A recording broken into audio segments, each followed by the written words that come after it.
ಸುಬ್ರಾಯ್ ಭಾಗವತ್ ಮಳಲ್ಗಾಂವ್ ಇವರಿಗೆ ಮೊದಲನೇದಾಗಿ ನನ್ನ ಧನ್ಯವಾದ. ನನ್ನ ಜೇನುಪೆಟ್ಟಿಗೆಗೆ ಭಾಳಷ್ಟು ಈ ಮರುಗೊಂದಿಲ ಹುಳ ಬಂದು ಕಾಟವನ್ನು ಕೊಡ್ತಾ ಇತ್ತು.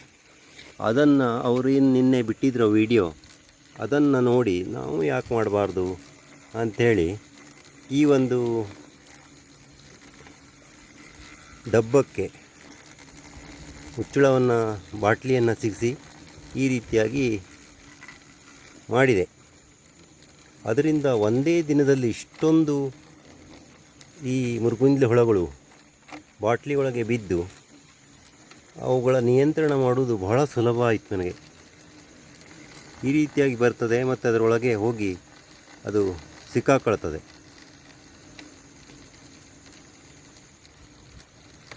ಹಾಗಾಗಿ ಸುಬ್ರಾಯ್ ಭಾಗವತ್ ಮಳಲ್ಗಾಂವ್ ಇವರಿಗೆ ಧನ್ಯವಾದಗಳು.